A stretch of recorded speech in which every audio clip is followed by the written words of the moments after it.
Olá, namastê, paz e bem, bom dia. Hoje é dia de São Francisco de Assis, o poverelo de Assis. Vamos fazer uma pequena homenagem ao Santo de Assis, ao Yogi de Assis, São Francisco.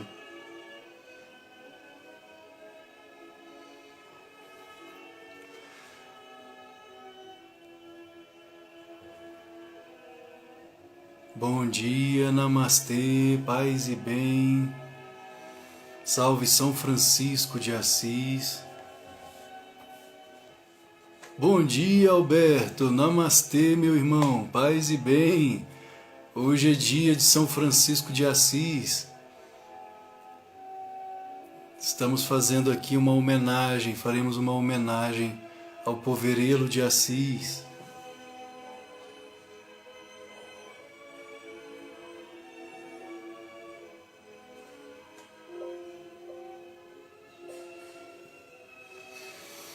Me ouvem bem? Namastê.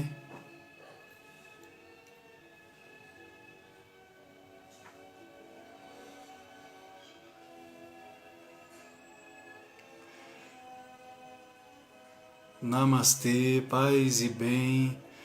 Certa vez em uma... Bom dia, namastê. Viva São Francisco, namastê. Paz e bem. Certa vez em uma entrevista aqui em Brasília, em um programa da TV Suprem, eu fui entrevistado pelo irmão Marcelo Barros, que é um monge beneditino. E em relação ao meu livro, Francisco Grande Yogi de Assis, ele me convidou para essa entrevista e me perguntou: Alexandre, por que você afirma Francisco Grande Yogi de Assis? Porque São Francisco vem de uma tradição cristã, né? Ele foi católico, cristão. Qual a relação com o yoga? O que tem a ver com o yoga? Ele me perguntou. E eu respondi a ele: irmão, uma dona de casa que fabrica o seu pão caseiro com todo amor, né, para o seu esposo, para os seus filhos, com todo amor em seu lar, ela é menos padeira do que o padeiro da panificação, da panificadora? E ele respondeu: não. A mesma coisa Francisco, ainda que ele talvez não conhecesse a palavra yoga, né, que em sua etimologia sânscrita é yud, que quer dizer união, união do nosso pequeno eu com o eu maior, que é Deus dentro de nós, como afirmou Jesus Cristo: o reino de Deus está dentro de vós. Como lemos lá em Lucas, o reino de Deus está dentro de vós. Ainda que Francisco de Assis não conhecesse a palavra yoga, ele foi um yogi, porque ele percebeu Deus na imanência e na transcendência. Ele olhou para dentro, como fazem na verdade todos os santos, sejam cristãos, sejam budistas, sejam hinduístas, não importa a tradição, o nome, não é, a capa, hinduísmo, budismo, cristianismo, como Yogananda quando se encontrou com Teresa Neumann. Ela afirmou: apesar de o bispo me haver pedido para não receber visitas, abrirei uma exceção ao homem de Deus vindo da Índia. Ela o reconheceu sendo o Yogananda, um yogi vindo da Índia, como um homem de Deus. Então, as divisões são criadas por nós mesmos, somos nós que criamos as divisões, os sectarismos, as guerras entre as religiões. Os santos não. E Francisco, mesmo não conhecendo a palavra yoga, quando vamos a Assis, a terra de São Francisco, ali fica evidente que ele, ainda que intuitivamente, praticava yoga. Estamos subindo para São Damião, que é uma das igrejas que ele reconstruiu, e lá está a estátua de São Francisco em tamanho natural, sentado na postura do yogi, meditando.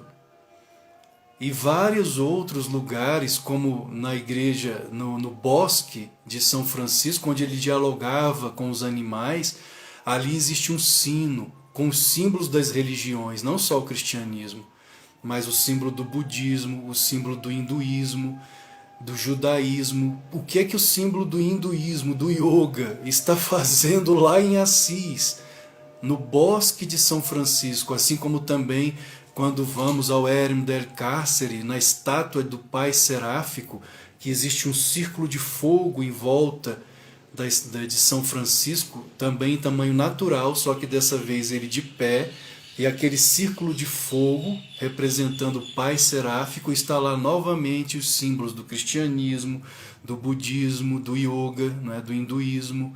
Por que esses símbolos estão lá?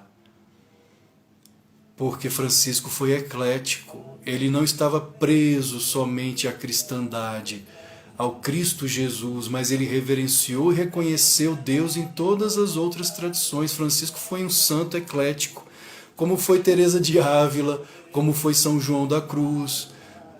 Teresa de Ávila ensinou a meditação, ensinou yoga às irmãs carmelitas. Ela dizia: vocês querem ter a visão de Deus? Então feche os olhos. Faça como a tartaruga que recolhe seus membros para dentro do casco. E ali, em silêncio, dentro de seu coração, você terá a visão de Deus, porque Ele não é um ser de barbas brancas sentado em um trono de ouro. É uma consciência cósmica, imanente e transcendente. Francisco demonstrou isso em sua vida, ao reconhecer o sol como irmão, a lua como irmã, irmão fogo, irmã água, irmão vento, irmão lobo. Ele via a imanência de Deus em todas as coisas, todos estamos ligados, e foi isso que Francisco de Assis percebeu, essa ligação de todas as coisas, como diz um poeta, um certo poeta do século XIX: se arrancares uma flor, perturbarás uma estrela. Todos nós, a nível quântico, a nível energético, espiritual, estamos ligados. E Francisco de Assis percebeu isso muito claramente. Por isso ele foi um yogi. Assim como a dona de casa é capaz de fabricar o seu pão sem um conhecimento teórico, não é, do padeiro, e ela não deixa de ser uma padeira em seu amor ao lar, exatamente como o padeiro da panificadora, Francisco foi um yogi. Ao olhar para dentro, buscando o reino dos céus dentro de nós, Francisco descobriu esse paraíso portátil. Eu gostaria de iniciarmos então essa nossa homenagem. Bom dia, Roseli, namastê, paz e bem, lendo para vocês, no livro Francisco Grande Yogi de Assis, o Cântico ao Irmão Sol, que foi escrito por São Francisco, provavelmente em 1225. E Francisco escreveu o seguinte: Altíssimo, onipotente, bom Senhor, Teus são o louvor, a glória, a honra e toda a bênção. Só a Ti, Altíssimo, são devidos, e homem algum é digno de Te mencionar. Louvado sejas, meu Senhor, com todas as Tuas criaturas, especialmente o Senhor Irmão Sol, que clareia o dia e com sua luz nos alumia. E ele é belo e radiante, com grande esplendor, de Ti, Altíssimo, é a imagem. Louvado sejas, meu Senhor, pela irmã Lua e as estrelas, que no céu formaste, claras e preciosas e belas. Louvado sejas, meu Senhor, pelo irmão Vento, pelo ar ou nublado ou sereno, e todo o tempo, pela qual as Tuas criaturas dá sustento. Louvado sejas, meu Senhor, pela irmã Água, que é muito útil e humilde, e preciosa e casta. Louvado sejas, meu Senhor, pelo irmão Fogo, pelo qual iluminas a noite, e ele é belo e jucundo, e vigoroso e forte. Louvado sejas, meu Senhor, por nossa irmã, a Mãe Terra, que nos sustenta e governa, e produz frutos diversos e coloridas flores e ervas. Louvado sejas, meu Senhor, pelos que perdoam por Teu amor e suportam enfermidades e tribulações. Bem-aventurados os que sustentam a paz, que por Ti, Altíssimo, serão coroados. Louvado sejas, meu Senhor, por nossa irmã, a morte corporal, da qual homem algum pode escapar. Ai dos que morrem em pecado mortal, Felizes os que ela achar, conformes à tua santíssima vontade, porque a morte segunda não lhes fará mal. Louvai e bendizei a meu Senhor, e dai-lhe graças, e serve-o com grande humildade. Muitos perguntam, bom dia, namastê, quem está chegando agora, bom dia, Rose, bom dia a todos, namastê, paz e bem. Hoje é dia 4 de outubro, dia de São Francisco de Assis. Alguns perguntam o que o yoga tem a ver com São Francisco, um santo cristão. Se no yoga existem santos, por que não falar dos santos da Índia? Existem e muitos. A Índia tem produzido homens e mulheres santos, autênticos ekantins, ao longo de milênios da história, da história da Índia. E a biografia desses santos da Índia são biografias lindíssimas, semelhantes a São Francisco e até maiores do que São Francisco. Porque Francisco, na minha opinião, dentro da minha visão do yoga, foi um Kanda avatar. Kanda quer dizer uma encarnação parcial de Deus. Na Índia existem Purna avatares, como Krishna, Rama, o próprio Chaitanya, Mahaprabhu, Swami Adi Shankaracharya, o fundador da Ordem dos Swamis, e muitos outros. Histórias lindíssimas de milagres semelhantes aos de Cristo Jesus. Quando falamos em Jesus, Jesus foi um yogi também.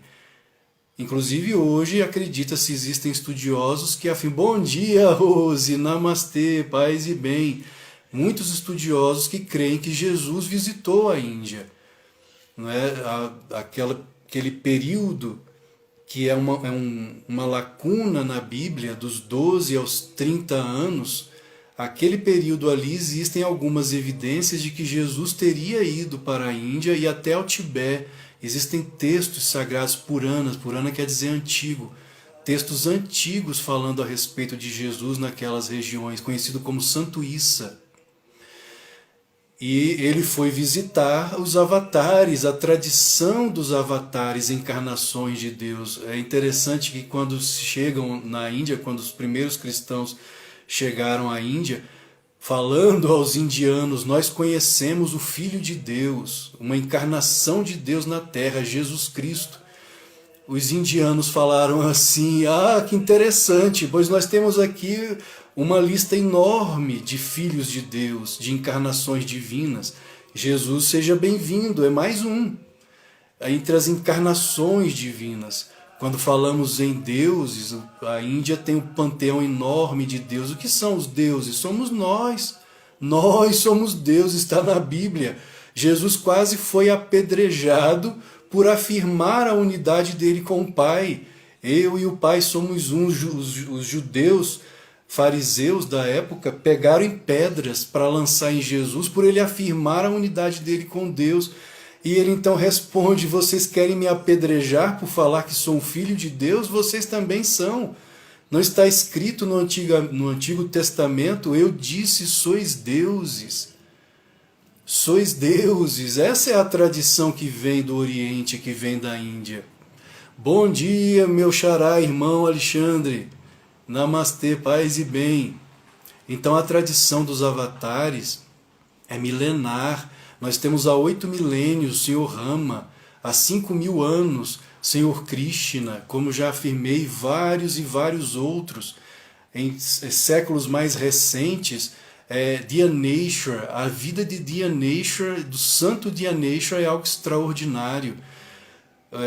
Ele ainda criança, Dyaneshwar criança, ele recitava os Vedas. E para ele, segundo os brahmanes ortodoxos, porque a ortodoxia existe não só no cristianismo, existe também a ortodoxia, que são aqueles que se auto-intitulam senhores da verdade. E isso também existiu na Índia. E o Dyaneshwar, criança, queria recitar os Vedas, e os brahmanes ortodoxos não permitiam que ele recitasse, que ele tinha que ter autorização para isso, ele tinha que ter o cordão de Brahmani para recitar os versos dos Vedas. E ele então, criança, desafia os brahmanes ortodoxos. e diz que qualquer um é digno de Deus, qualquer um é digno de mencionar os Vedas e recitar os Vedas. E então os brahmanes ali reunidos dizem a ele: bom, se isso é verdade o que você está falando, então até um búfalo será capaz de recitar os Vedas. E ele: sim, claro que é. E havia um búfalo passando ali próximo onde eles estavam, os brahmanes correram, pegaram o búfalo, trouxeram o búfalo até Dhyanaishar. E ele então começou a recitar, a mantrar os Vedas. E um dos brahmanes, furioso, colocou a mão na boca de Dhyanaishar. Você não pode fazer isso, você não é digno. E na hora então que o brahmane coloca a mão na boca de Dhyanaishar, o próprio búfalo começa a entoar os Vedas, mantrando os Vedas, e vários outros milagres ocorridos nas vidas desses grandes homens e mulheres santos da Índia. Então, quando falamos em avatares, e como disse no início, para mim São Francisco foi um Kanda avatar, uma encarnação parcial de Deus. O próprio nascimento de São Francisco demonstra isso.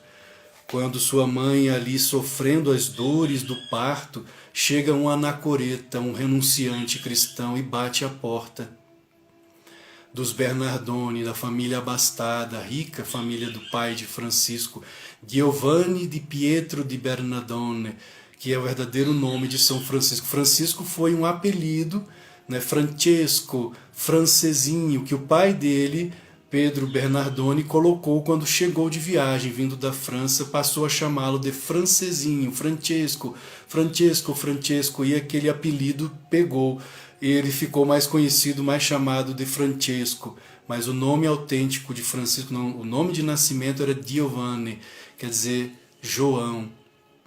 E então a anacoreta bate à porta dos Bernardoni e pede à mãe santa, à mulher santa, que estava para dar à luz àquela criança santa, tivesse a criança no lugar mais simples da abastada residência. E a mãe de Francisco, Dona Pica Bernardoni, ela aceita o pedido do anacoreta e vai até o estábulo. Quando visitamos Assis, isso fica evidente. O estábulo existe até hoje, é uma pequena capelinha onde nasceu São Francisco, junto aos animais, algo que nos faz lembrar Jesus Cristo. Como é possível? Aí entra, claro, a ideia da reencarnação, né? Que no yoga acreditamos na reencarnação, como os espíritas também acreditam na reencarnação, como os primeiros cristãos acreditavam na ideia da reencarnação. Ou seja, como uma alma que nunca existiu pode nascer de forma semelhante a Jesus Cristo num estábulo, da forma mais simples como Jesus Cristo, reencarnação.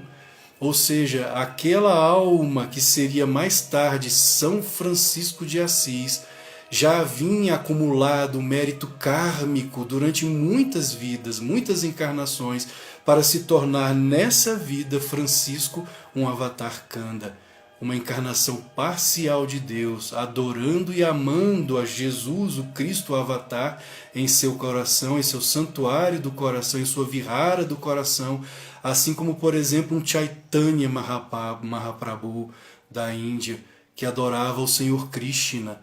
E as vidas, inclusive, de Chaitanya e de São Francisco são muito parecidas. Enquanto Francisco cantava para Jesus, nos bosques de Assis, muitas vezes colhendo pequenos pedaços de pau para imitar um violino em êxtase, em samadhi, superconsciência, em amor para Cristo, em Bhakti Yoga. Chaitanya na Índia fazia o mesmo para o Senhor Krishna, cantando o Mahamantra. Foi ele quem criou o Mahamantra. Feras, leões, elefantes bailavam com Chaitanya na Índia. O amor de Chaitanya era tão profundo e tão magnético que atraía não só as pessoas nos vilarejos que deixavam seus afazeres para sair atrás de Chaitanya, cantando para o Senhor Krishna, mas até as feras, como o próprio São Francisco, quando amansa o lobo de Gúbio, né, o lobo que atacava o povoado de Gúbio. Francisco chega, em vez de fugir do lobo, ele caminha em direção ao irmão lobo. faz o sinal da cruz, abençoando o irmão lobo, e ali inicia um diálogo com o lobo que atacava a todos. E o lobo entendia Francisco, como Chaitanya na Índia, que os animais, os leões, tigres, entendiam Chaitanya. Paramahansa Yogananda, aclamado pai do yoga no Ocidente, ele explica como os santos são capazes disso. O universo foi criado pelo verbo Pranava Om. Por meio do Om, o Espírito criou todas as coisas. Isso nós lemos na própria Bíblia, é o Amém. Para nós, yogis, é Om. É o som inaudível para o homem e mulher comuns, mas audível para o santo. E quando o santo ouve o Om, ele é capaz de compreender a linguagem de todas as coisas, de todos os seres e até mesmo dos elementos. Francisco dialogava com o fogo. Assim como Sita, Santa Sita, esposa de Rama, do avatar Rama na Índia, ela entra dentro do fogo e ela não é queimada. O próprio Deus do fogo, Agni, a segura no colo e a traz para Rama. Totalmente pura, o fogo não fazia mal a ela. E São Francisco dialogava com o irmão fogo. Existe uma história que Francisco, certa vez, diante de uma lareira, o fogo pegou em sua roupa. E ao invés de apagar o fogo, Francisco começa a dialogar com o irmão. Ele entendia a linguagem dos elementos, dos reinos mineral, vegetal, animal, humano e angelical, por meio do Om. E ele, ao invés de apagar o fogo, ele dialoga com o fogo. Um dos discípulos, apavorado, pensando que o fogo faria mal a Francisco, corre e apaga o irmão fogo. E então Francisco repreende: você matou o meu irmão, eu estava dialogando com ele não me faria mal. Então os santos têm essa capacidade. E Francisco, na minha opinião, foi um Kanda Avatar. O yoga tem tudo a ver com as tradições, porque o yoga é um darshana, é uma escola de sabedoria que vem da tradição religiosa mais antiga da humanidade, que é o hinduísmo. É do hinduísmo que surgem todas as outras tradições. O hinduísmo é capaz de abraçar com amor a todas as religiões. Porque, inclusive, a palavra religião, que vem do latim, religare, ligar novamente o nosso ser à nossa essência. Por que o homem sofre? Porque se afastou de sua essência, se afastou de Deus. Deus não é um ser de barbas brancas sentado em um trono de ouro, é amor. É a inteligência cósmica que permeia universos e com essa força que é o prana, ele dá vida a todas as coisas. Francisco percebeu isso. Por isso ele dialogava com as flores, por isso ele dialogava com todos os seres, com toda a natureza. Esse é o yogi de Assis, São Francisco. É muito interessante uma certa passagem da vida de Francisco em que ele fala a respeito da verdadeira alegria ao irmão leão. O irmão leão foi um dos discípulos de São Francisco. Não era um leão, um animal, era uma pessoa chamada de leão, irmão leão. E eu gostaria de ler para vocês essa passagem da vida de São Francisco, as florzinhas de São Francisco de Assis, em que ele fala o que é a verdadeira alegria. Francisco foi uma luz que brilhou sobre o mundo, Dante Alighieri. Sempre recordando, a vida de São Francisco é muito semelhante às vidas de muitos santos da Índia. A única diferença é a capa, o envoltório. Francisco foi um cristão. Chaitanya Mahaprabhu na Índia foi um hindu, um yogi, um bhakta, um amante de Deus. E todos os outros grandes santos. E é importante falarmos a respeito das vidas desses seres divinos que um dia santificaram a nossa terra. Se seguíssemos pelo menos 1% do que eles nos deixaram, do que eles nos legaram, o mundo seria diferente. O mundo seria diferente. Quantos e quantos santos não vieram à terra, na Índia e em tantas outras nações do mundo, como São Francisco na Itália. Quantos não vieram, mas a humanidade teima. A humanidade teima em olhar para fora, em buscar os prazeres externos e esquece que existe um prazer infinitamente maior, que é Deus. Yogananda era claro nisso. A felicidade não está no mundo. Isso não significa que você não possa ter o seu bom emprego, a sua boa casa, o seu carro. Tenha, mas não se apegue. Não se apegue, porque você não poderá levar com você. A única coisa que levamos conosco na morte é aquilo que amealhamos em nosso espírito, em nossas almas, em nossas consciências de bom. O amor ao próximo, o amor, sobretudo, a Deus, porque Deus está em todos. Como São Francisco, quando vê o leproso, ele tinha antes disso, porque São Francisco em sua infância foi um boêmio. Em um determinado momento ele tinha verdadeira ojeriza pelos leprosos, como na verdade todos os habitantes daquela época, os leprosos viviam isolados. E em um determinado momento, montado em seu cavalo, Francisco vê um leproso. E o que era ojeriza para ele, então ele desce do cavalo e ele vê Cristo, sofrendo no corpo daquele homem. O que era ojeriza, como ele mesmo diz mais tarde, se transformou em doçura de corpo e alma. Ele abraçou e beijou o leproso.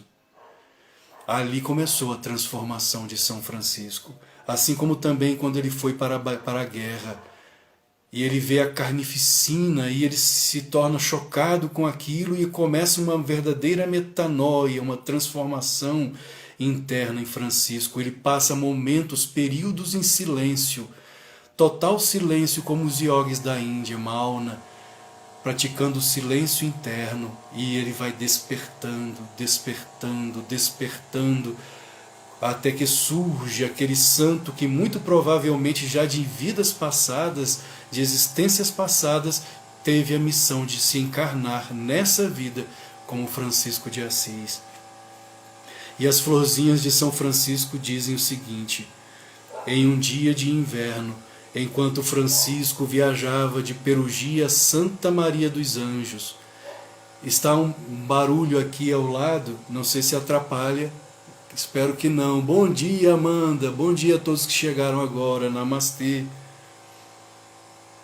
Em um dia de inverno, enquanto São Francisco viajava de Perugia a Santa Maria dos Anjos, na companhia do irmão Leão, chamou a este e disse desta maneira: Irmão Leão, mesmo que os irmãos menores, os franciscanos, encontrem em qualquer lugar onde estejam bom exemplo de santidade e edificação, escreve e deixa claro que o gozo perfeito não se encontra nessas características. Gozo perfeito quer dizer o êxtase divino, a alegria divina, a alegria de estar em Deus. Não se encontra no exemplo perfeito de santidade. O irmão Leão deve ter pensado: como assim? Quer dizer que ser santo você não encontrou a alegria perfeita? E Francisco continua: viajaram um trecho mais e disse em voz alta: ó irmão Leão, se os irmãos menores conhecessem todas as línguas e todas as ciências e todas as escrituras, de modo tal que pudessem perceber e revelar não apenas fatos futuros, mas também os segredos da consciência e da alma, leva em consideração que o gozo perfeito não se encontra em dito conhecimento. Mais um trecho, e São Francisco clamou outra vez em voz alta: ó irmão Leão, pequeno Cordeiro de Deus, mesmo que os irmãos menores falassem a língua dos anjos e conhecessem o curso das estrelas e as virtudes das ervas, e ainda que lhes fossem revelados os tesouros ocultos da terra, e conhecessem as qualidades dos pássaros, dos peixes e dos animais, assim como do homem, das árvores e das pedras e raízes e águas, levem em consideração que isso não é o gozo perfeito.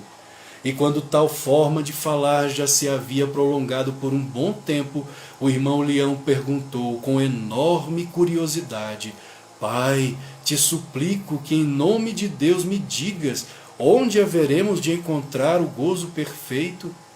São Francisco respondeu desta forma: Se ao chegarmos em Santa Maria dos Anjos, completamente molhados pela chuva, com muito frio, sujos e cansados e atormentados pela fome, e ao batermos numa porta, o porteiro saia furioso a perguntar: quem são vocês? E respondamos: somos 2 irmãos teus. E ele replique: não dizem a verdade, eu creio que são 2 ladrões que enganam a todo mundo e roubam aos pobres, saiam daqui. E o porteiro não nos abra a porta e nos faça permanecer do lado de fora, mortos de fome e frio por toda a noite, em meio à chuva e à neve. E então, se suportarmos com paciência tal crueldade, esse maltrato, sem nos queixarmos nem murmurarmos, e crendo com humildade e caridade que o porteiro em verdade nos conhece, e que é Deus quem o impulsiona a nos lançar insultos, ó irmão Leão, ali se encontra o gozo perfeito. E se obrigados pela fome e pelo frio, golpearmos uma vez mais, rogando com lágrimas nos olhos, que nos abra por amor de Deus, e que só nos deixe entrar, ele, mais insolente que nunca, grite: estes são canalhas desavergonhados, lhes pagarei como merecem. E então venha até nós com um galho de árvore, e nos lance sobre o solo, e nos faça rolar pela neve, e com um galho de árvore quebre todos os ossos de nossos corpos. Se suportarmos com paciência e gozo todas essas desgraças por amor a Cristo, escreve, ó irmão Leão, que nisto há o verdadeiro gozo, o gozo perfeito, a alegria perfeita. E agora, irmão Leão, escuta a conclusão. Mas além das graças e obséquios que Cristo derrama sobre aqueles que amam, se encontram o vencer-se a si mesmo e com boa predisposição suportar a dor, os embates, as injúrias e o incômodo por amor a Deus. Isso, queridos, é yoga. É o yoga mais perfeito, mais profundo. Titiksha, ânimo inalterável diante de qualquer situação da vida. Claro que isso não é alcançável por qualquer um em um estalar de dedos, alcançar um estado de perfeição tão profundo como um São Francisco, como um Cristo Jesus, como um Chaitanya Mahaprabhu da Índia, como um Krishna.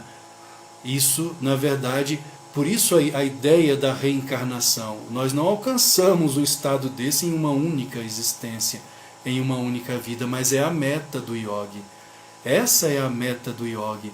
Ânimo inalterável, equanimidade, tiksha, um estado de consciência e de paz e alegria tão profundos, em que os átomos de fogo de nossas consciências estão tão impregnados da presença e alegria de Deus dentro de nós, que o que ocorre fora, do lado de fora, como Yogananda dizia, a minha paz é tão profunda que até mesmo o estrondo de mundos em colisão não pode roubar essa paz e alegria. É isso que São Francisco ensinou, isso é yoga. O yoga no grau mais elevado. A meta do verdadeiro yogi, nem mesmo o samadhi. O que é o samadhi? Que é o 8º anga de Patanjali. O samadhi é o êxtase, é a percepção de Deus, é ver Deus face a face, falar com Deus face a face, como Moisés no alto da montanha, ou como o próprio Swami Vivekananda, quando pergunta a Ramakrishna, o seu mestre. Ele pergunta a Ramakrishna: você vê Deus? Você dialoga com Ele? E Ramakrishna responde: sim, eu o vejo, e Ele é mais real do que você. Eu o vejo de forma mais real do que você, do que vejo você. Ou seja, você é uma ilusão, Deus é a realidade do cosmos.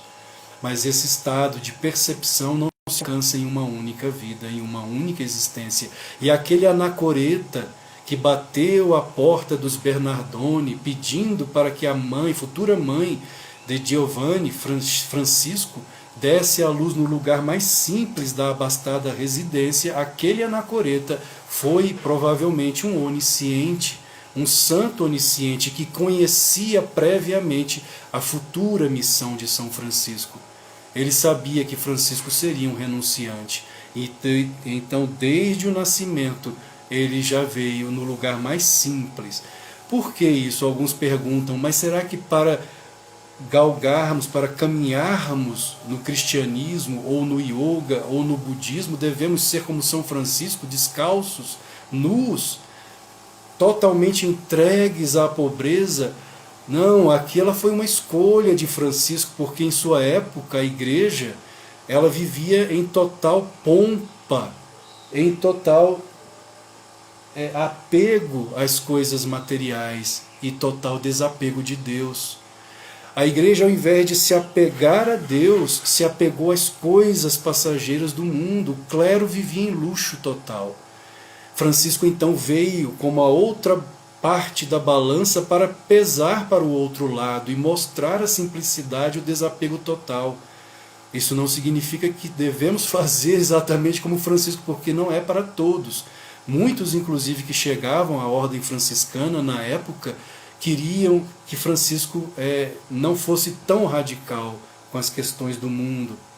E ele falava o seguinte: vocês não são obrigados a permanecer na ordem. Vocês podem caminhar, seguir a Deus em seu caminho, pouco a pouco, vivendo no mundo, estando no mundo, sendo chefes de família, mas pouco a pouco aumentando o seu amor por Deus. Não precisa largar tudo. A verdadeira renúncia é interna, como dizia Paramahansa Yogananda. Yogananda, quando chega à América, ele afirma: eu vim trazer o melhor da Índia para unir com o melhor do Ocidente, unindo a espiritualidade da Índia com a sabedoria, com a praticidade ocidental, sabedoria não, praticidade ocidental, e a espiritualidade e sabedoria da Índia, nós temos algo perfeito. Esse é o caminho do meio. Você não precisa se desfazer de tudo.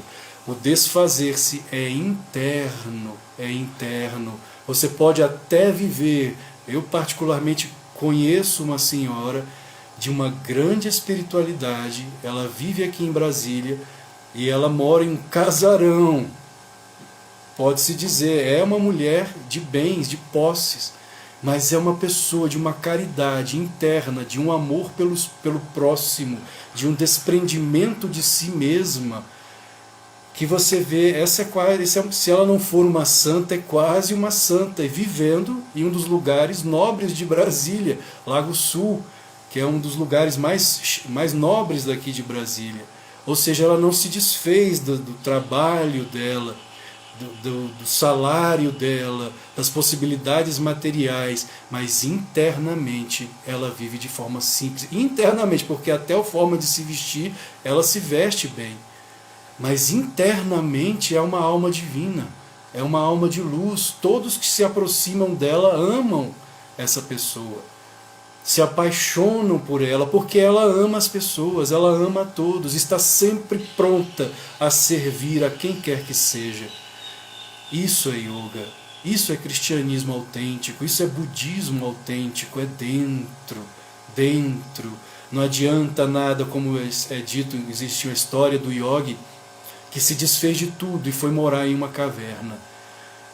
Vendeu tudo que tinha e foi morar em uma caverna. Ficou ali alguns anos, mas a mente dele continuava presa às coisas que ele havia se desfeito e se apegou à caverna. Quando chega outro yogi para meditar com ele na mesma caverna, ele para a sua tapazia, suas práticas e diz: não, esta é a minha caverna. Ou seja, não houve autêntico desprendimento. Então o desprendimento autêntico, a humildade autêntica é dentro, não é hipócrita. Não é a hipocrisia de me desfazer de tudo e internamente continuar pensando em tudo que me desfiz. Como a história do rei Janaka da Índia, rei e santo. Como a história do próprio Krishna, rei e santo. Como Rama, rei e santo. Avatares, na verdade, autênticos avatares de Deus. Essa é uma pequena homenagem, queridos, a São Francisco de Assis. Devemos buscar o equilíbrio, que foi o que Yogananda nos ensinou, sempre internamente desprendido dele mesmo, sempre disposto a ajudar os outros, como Daya Mata, sucessora de Yogananda. Daya quer dizer compaixão, Mata mãe, mãe de compaixão. Ela dizia sempre: pare com esse eu. Fale e pense tu. A felicidade está em servir ao outro. Karma Yoga e também Raja Yoga. São Francisco ele permanecia muito tempo no alto das montanhas. Quando vamos a Assis isso fica claro. Erem del Carcere, lá no alto da montanha, dias em meditação, Raja Yoga, olhando para dentro, mergulhando no paraíso portátil. E então, quando ele estava preenchido desse espírito sagrado, desse espírito divino, ele descia da montanha para servir aos leprosos, cuidar dos leprosos, pregar a palavra não só para os homens, mas até para os passarinhos. Os passarinhos desciam das árvores para ouvir São Francisco. É por isso que vemos pinturas e estatuetas de São Francisco com um passarinho pousado aqui no ombro. Eles cercavam Francisco, ficavam ao chão muitas vezes em silêncio, ouvindo São Francisco, Pai Francisco, falando a respeito do grande amor por Deus, porque é aquilo, ele percebia que Deus está também nos passarinhos, Deus está nas flores, está nas árvores, está até no vulcão, está no trovão, no relâmpago, está em tudo, em todas as coisas, no sol, na lua, no dia, na noite. Deus é tudo.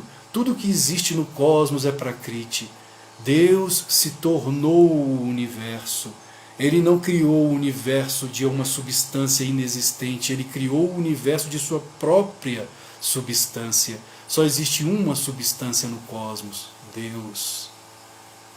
Só existe uma substância no universo, Deus. Tudo é Deus. Então quer dizer que não existe bem e mal neste reino de dualidade no qual estamos? Existe. Se você se machucar, isso é algo ruim. Você se machucou, é ruim, tem que se tratar.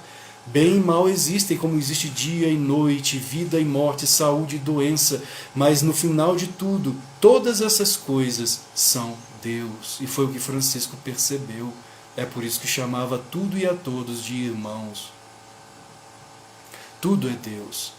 Mas claro, devemos sim, dentro dessa percepção e desse conhecimento de que tudo é Deus, fazer como Jesus ensinou, saber separar o trigo do joio, porque até mesmo sabendo que o joio é Deus, mas o joio não serve, então eu vou ficar com o trigo. Sabendo que uma determinada fruta está estragada, você não vai comê-la, porque você passará mal, mesmo sabendo que aquilo ali é Deus. A não ser que você desenvolva um poder interno tão grande como Yogananda quando era criança. Sananda Lal Ghosh, irmão mais novo de Yogananda, conta que certa vez estava ele, Yogananda e um coleguinha caminhando por uma rua, e mais à frente havia um cheiro horrível de arroz podre de um lado do caminho por onde eles estavam indo. E quando eles sentiram aquele cheiro do arroz podre, Sananda e o coleguinha pularam para o outro lado. Yogananda, Mukunda Lal Ghosh, em vez de pular para o outro lado, ele caminhou em direção ao arroz podre, porque ele já era um avatar, ele tinha essa consciência de que tudo é luz, de que tudo é energia. E ele pegou aquele arroz e comeu para espanto dos outros. É louco! Ele não passou mal, porque ele via tudo como energia, mas isso não é para qualquer um. Alexandre mesmo, se fizer isso, eu tenho certeza que passarei mal. Então é importante saber separar o trigo do joio, viveka, discernimento entre o real e o ilusório. O que é bom para mim, eu trago para mim. O que não é bom para mim, eu afasto de mim. Praticar titiksha, essa equanimidade, esse ânimo inalterável, o silêncio, mauna, ter períodos de práticas de meditação e sempre procurar servir aos outros, estar sempre disposto a servir ao outro. Foi isso que São Francisco de Assis nos ensinou como um autêntico karma yogi, um autêntico bhakta, devota, um amante de Deus, um autêntico sábio do coração, um Gyani e um autêntico Raja Yoga, aquele que olha para dentro e mergulha em seu santuário interno. Esse foi Francisco de Assis. Hoje é comemorado então o dia do seu Mahasamadhi. Mahasamadhi quer dizer o êxtase final, quando o santo deixa conscientemente o seu corpo pela última vez, porque os santos têm essa capacidade de deixar o corpo à vontade. Em êxtase, muitos saem por aqui, pelo Ajna Chakra, ou pelo Sahasrara, ou pelo chakra cardíaco. Dependendo do chakra, a elevação da consciência daquele ser divino, ele sai conscientemente à noite para perscrutar o cosmos. A consciência se expande, ele está totalmente consciente sempre. E no momento da morte ele sabe o horário em que, o momento exato e como deixará este mundo, como foi o caso de Yogananda. Ele já havia dito aos discípulos: não morrerei deitado em uma cama, mas calçado com as minhas botas, falando de meu amor por Deus e pela Índia. Foi exatamente assim que Paramahansa Yogananda deixou este mundo em 1952, falando do amor dele por Deus e pela Índia, de pé em um banquete ao embaixador da Índia nos Estados Unidos. E as últimas palavras de Yogananda foram mais ou menos assim: santificado estou ao ver, os yogis dos Himalaias, santificado estou, o meu corpo tocou aquele solo. Quando ele diz santificado estou, o meu corpo tocou aquele solo, dizem os discípulos que estavam presentes no momento, na ocasião da morte de Yogananda, seu Mahasamadhi, que ele deslizou até o chão. A energia que se emanou do corpo de Yogananda foi tão profunda, foi tão grande, que dizem os discípulos que presenciaram, inclusive o próprio embaixador da Índia, Rajan Sen, que estava lá nesse momento, que todos sentiram um grande poder e um grande amor que inundou o coração de todos. Todos ali presentes se converteram. E os discípulos então correram até o corpo do mestre, achando que ele havia entrado em Samadhi. Porque quando um santo entra em Samadhi, existem até pinturas de São Francisco. Quando São Francisco entrava em Samadhi, ele perdia a consciência do próprio corpo. A alma sai pelo Ajna Chakra. Tem a visão do cosmos, de Deus e de todas as coisas. Então o corpo desfalece. E quando existem pinturas de São Francisco com um anjo segurando a cabeça de Francisco para que ele não batesse a cabeça no chão ao desfalecer, ao desmaiar, apesar de estar totalmente consciente. Isso ocorre muito na Índia, entre os santos, quando entram em Samadhi. E ali, quando Yogananda então deixa o seu corpo, os discípulos correm e começam a entoar Om no ouvido direito de Yogananda. Porque quando você entoa o Om no ouvido direito, a consciência do santo volta, retorna ao corpo. Mas eles entoavam e o mestre não retornava mais. E Dayamata, ali presente, ela diz que viu o espírito de Yogananda, a alma de Yogananda se elevando e entrando, fundindo-se com uma grande luz. Ela diz que então um poder imenso veio até ela e de certa forma encarnou em Dayamata. Ela diz que não foi capaz de derramar uma lágrima, porque ela sentiu que ela e o mestre se tornaram um só. Ela se tornou sucessora de Yogananda por 5 décadas, até o seu Mahasamadhi também, até que ela deixou este mundo em 2010, mãe de compaixão, Dayamata. E São Francisco não foi muito diferente. Ele então se deitou e ele se despiu, ele pediu que fosse enterrado nu, porque nu ele veio ao mundo e nu ele partiria. E São Francisco ali na Porciúncula, o lugar mais santo, mais sagrado, da cristandade franciscana, Francisco deixou seu corpo com passarinhos que vieram homenageá-lo, cantar para Francisco. A porciúncula quer dizer uma pequena porção de alguma coisa, é uma igrejinha pequenina. Quando vamos a Assis, ela está protegida por uma catedral, a Basílica, de Santa Maria dos Anjos, que é enorme, e ali tem toda a história de São Francisco e o local exato onde ele deixou este mundo, onde Francisco entrou em Maha Samadhi, que foi na verdade no dia 3 de outubro de 1226, 3 de outubro, mas a Igreja Católica comemora no dia 4 de outubro, porque foi a data em que ele foi realmente enterrado. 4 de outubro. Hoje o corpo de Francisco está na Basílica de São Francisco, lá em Assis. Nós chegamos a Assis, vamos subindo o Monte Subásio, né, porque Assis está sempre em cima do Monte Subásio, e ali tem a catedral, a Basílica de São Francisco.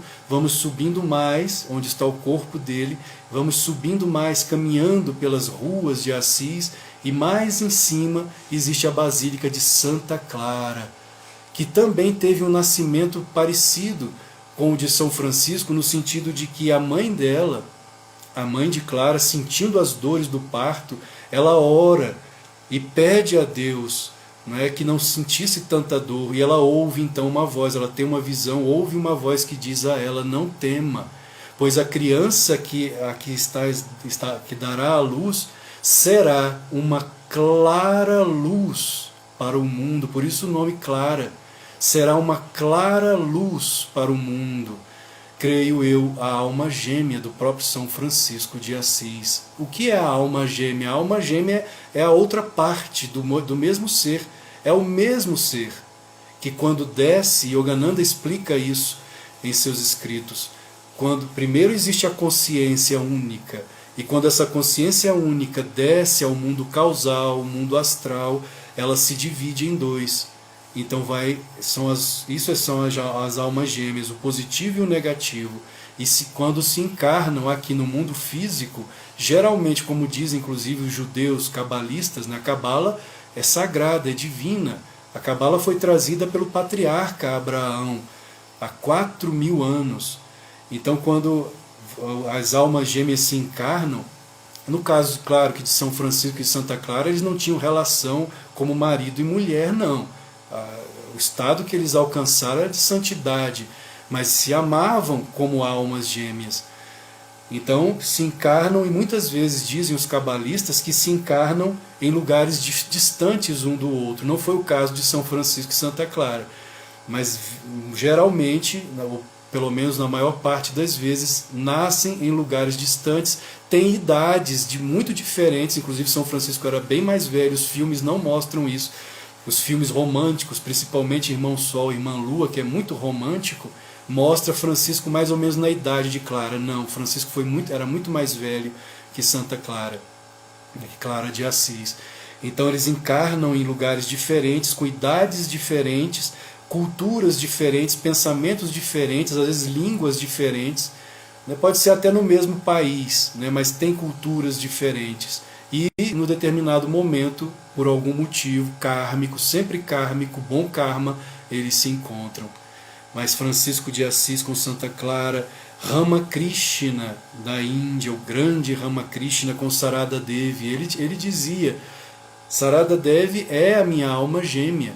E eles não tinham relação, apesar de serem casados, marido e mulher, já não tinham mais a necessidade do ato sexual. Eram santos, viviam na mesma casa, em quartos separados. É um amor puro, um amor santo, que a grande maioria ainda talvez não esteja apta a compreender, mas é a vida dos santos. Não estou falando aqui que não existam almas gêmeas em nível não santo, digamos assim. Claro que existem, mas o nível dos santos é outro. São Francisco e Santa Clara como Ramakrishna, Sarada Devi, Krishna com Radha, Rama com Sita. Sita foi a alma gêmea de Rama, é o mesmo ser, masculino e feminino, encarnados na Terra. Então, queridos, Francisco ele deixou o corpo em 1226, no dia 3 de outubro de 1226, nu, da mesma forma como veio ao mundo, com os passarinhos cantando para ele. Esse foi Francisco de Assis, o yogi de Assis. Por que falo que ele foi um yogi? Porque ele praticava Raja Yoga, ele olhava para dentro, como falei no início desta live. como fica evidente quando vamos a Assis. Gratidão pela presença de vocês. Alguém gostaria de fazer algum comentário? Convido vocês para sexta-feira, ainda não sei exatamente o horário, mas provavelmente será nesse mesmo horário, das 10 da manhã. Nós faremos o sorteio de um livro, Francisco Grande Yogi de Assis. Então, quem estiver presente às 10 da manhã, o sorteio do livro Francisco Grande Yogi de Assis, 10 da manhã mesmo nós faremos esse sorteio, na sexta-feira. E nós também estamos com o estudo, é um grupo de estudo também, toda sexta-feira, pelo Zoom. Pelo Zoom, o ID e a senha nós sempre divulgamos na nossa página da Escola de Yoga do Lago. É totalmente gratuito, é só entrar, é um estudo sobre o livro. Então nós estamos estudando o livro, comentando o livro o Francisco Grande Yogi de Assis, toda sexta-feira às 19 horas. Nós também, só mais um aviso, nós estamos com as portas abertas para o nosso curso de formação em Yoga, que terá início, será a primeira turma será 100% online, e com início agora dia 30 e 31 de outubro. A primeira turma, claro que nós temos a experiência já de outras 2 turmas que foram formadas pela Escola de Yoga de Teresina. Agora nós estamos em Brasília, a Escola de Yoga do Lago é a nossa primeira turma pela Escola de Yoga do Lago, 100% online. E em fevereiro de 2022 nós abriremos uma turma semipresencial porque teremos alguns módulos online, mas a maior parte dos módulos serão presenciais, em fevereiro de 2022, trazendo o yoga original, baseado nos shastras indianos, nos rishis, os sábios iluminados, os grandes mestres da Índia. Veremos o Yoga Nata, o Sampradaya Nata Yoga, que é a origem do Hatha Yoga, é Nata Yoga mesmo. Nata quer dizer mestre, são os mestres do Hatha Yoga, assim como veremos Patanjali, o Yoga Sutras de Patanjali, os épicos indianos. Teremos o professor Ricardo Abudi fazendo uma introdução ao Bhagavad Gita. O Ricardo Abudi é um grande estudioso do Bhagavad Gita. Teremos a presença também do Palmeirim Soares, e eu e ele falaremos a respeito de Mantra Yoga. Teremos a presença da professora Ana Paula Toniolo, falando sobre yoga para crianças. Ela tem um trabalho incrível para as crianças, inclusive ela é criadora de um documentário, Virando Bicho com Yoga. É muito lindo o trabalho da professora Ana Paula, e eles estarão conosco, eu e a Laís, que é a minha esposa, professora, somos cofundadores da Escola de Yoga do Lago. Então, queridos, namastê, gratidão, paz e bem, salve São Francisco de Assis, salve todos os grandes mestres e grandes santos da cristandade, do budismo, do hinduísmo, das verdadeiras tradições. Namastê, paz e bem. Gratidão.